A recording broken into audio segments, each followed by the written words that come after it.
Pemirsa, ribuan murid sekolah dasar di Kabupaten Deli Serdang, Sumatera Utara mendukung agar program MBG terus dilanjutkan. Ya, saat aksi para siswa membawa poster ucapan terima kasih kepada Presiden Prabowo.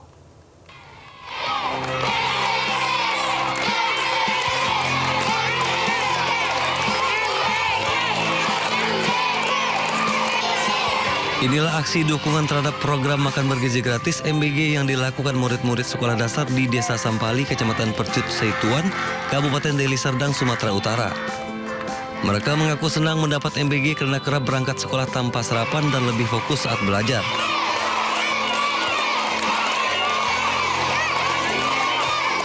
Sambil membawa poster dan meneriakkan yel-yel, mereka menyambut kedatangan politisi Gerindra Muhammad Daniel Ginting. Para siswa sekolah dasar ini berharap agar anggota DPRD tersebut mau menyampaikan aspirasi mereka kepada pemangku kebijakan. Terima kasih Bapak Daniel Ginting dan Bapak Prabowo Subianto atas MBG-nya dan semoga dilanjutkan, dan kakak mahasiswa jangan rampas hak kami. Nah, selama ini kan implementasinya di lapangan yang kurang baik. Hari ini kan sudah dipecat Pak Prabowo 3 orang. Bayangin, Bapak yang Dadan itu udah baru dapat 3 bulan yang lalu dapat bintang jasa. Begitu dengan Pak Prabowo dengan beliau. Beliau begitu pulang dari Mekah, mereka sama jalan hari pagi-pagi jam 8, Pak Jaksa Agung laporan, sore dipecat, jam 4 subuh tangkap. Mendikdasmen mencatat per 10 Juni 2026 sebanyak 80,7% atau sekitar 47 juta dari 53 juta murid di Indonesia telah menerima manfaat program MBG. Berdasarkan penelitian dari Lab Sosio Pusat Kajian Sosiologi Universitas Indonesia, program ini efektif meningkatkan motivasi belajar, menaikkan tingkat kehadiran di sekolah dan memperbaiki capaian akademik siswa. Dari Deli Serdang, Sumatera Utara, Amiruddin Ainis melaporkan. Pemerintah pastikan program makan bergizi gratis tetap berjalan di tengah polemik yang melanda Badan Gizi Nasional. Ya, Kepala Staf Presidenan menyebut pergantian pimpinan menjadi langkah yang memperkuat tata kelola program.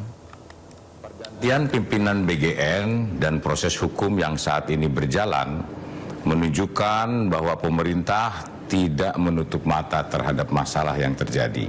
Presiden memastikan bahwa program makan bergizi gratis tetap dilanjutkan karena program ini menyangkut kebutuhan dasar rakyat, terutama anak-anak sekolah, ibu hamil, dan kelompok rentan.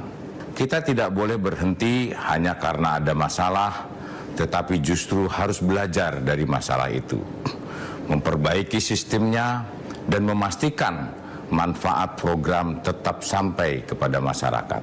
Saat ini, pelaksanaan program sudah mulai diperbaiki dengan tata kelola yang lebih bersih, transparan, terukur, dan diawasi secara ketat.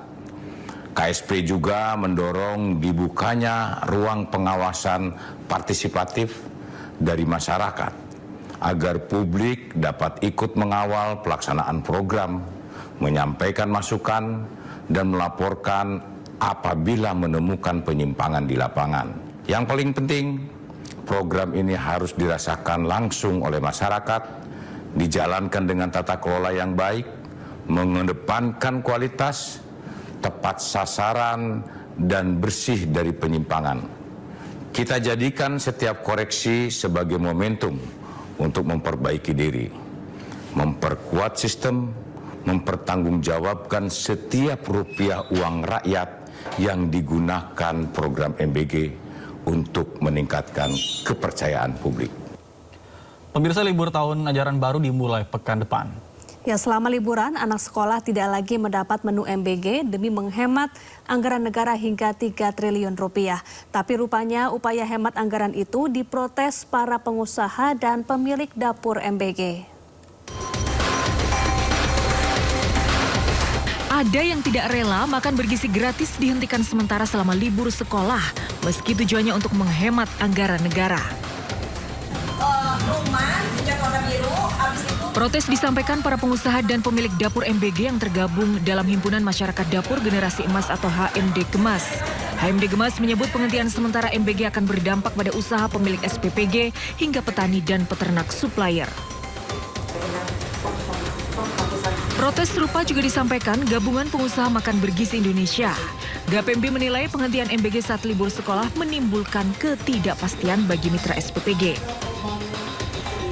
Sebelumnya, melalui surat edaran, Badan Gizi Nasional memutuskan untuk menghentikan MBG selama libur sekolah. SPPG juga tidak mendapat insentif 6 juta per hari. Dengan adanya keputusan itu, negara bisa hemat hingga 3 triliun rupiah. Jumlah SPPG yang telah beroperasi 27.820 dikalikan dengan insentif per hari itu selama 18 hari, maka kita sudah bisa melakukan efisiensi insentif SPPG itu sebesar 3 triliun 4 miliar 560 juta. Lumayan angkanya ya.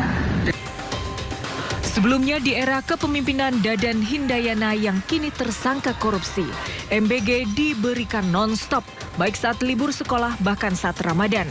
Siswa tetap harus ke sekolah untuk ambil menu MBG. Tim Liputan iNews melaporkan.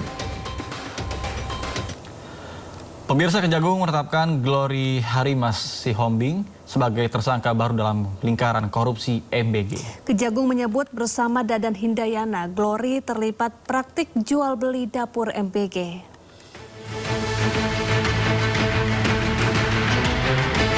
Tersangka korupsi MBG bertambah 1, Glory Harimas Sihombing atau GHS. Kejagung menyebut dengan cara melawan hukum, Glory terbukti kong kali kong dengan mantan Kepala BKN Dadan Hindayana menggerogoti uang MBG.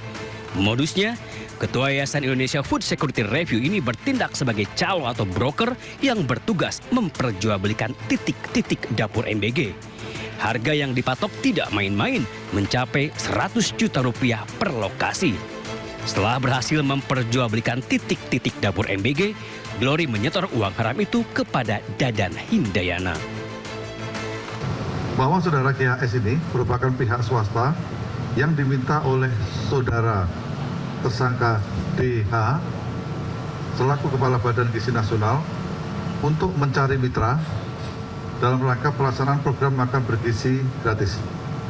Bahwa saudara DH secara melawan hukum memberikan akses kepada saudara GHS untuk memperoleh titik dapur SPPG kepada yayasan yang dimiliki oleh saudara GHS. Setelah melakukan pemeriksaan terhadap saksi saudara GHS dan berdasarkan 2 alat bukti yang ada, maka tim penyidik menetapkan saudara GHS selaku pihak swasta sebagai tersangka. Atas tingkah laku curangnya, kini Glory bergabung dengan Dadan Hindayana, Sony Sonjaya, Lodewijk Pusung, Asep Somantri dan Andri Mulyono sebagai tersangka korupsi MBG. Setelah Kejagung secara maraton berhasil mengumpulkan 6 tersangka pencuri uang MBG, apakah akan menyusul tersangka selanjutnya? Tim Liputan iNews melaporkan. Ya, sebelumnya pemirsa, Kejaksaan Agung mengungkap 1 nama lagi dari pihak swasta yang menjadi tersangka baru dalam kasus dugaan korupsi MBG. Dalam konferensi pers yang digelar di Kompleks Kejagung, Direktur Penyidikan Jampitsus Kejagung, Syarif Sulaiman menetapkan 1 tersangka baru dengan inisial AM yang merupakan komisaris dan pengendali PT YAT. AM diduga merupakan pihak swasta yang bekerja sama dengan BGN dalam pengadaan barang yakni motor listrik. AM diduga melakukan penggelembungan dana atau markup untuk setiap sepeda motor listrik. Syarif juga menyampaikan masih ada beberapa pengadaan barang lainnya yang tengah diselidiki oleh Kejagung. Ya, mantap.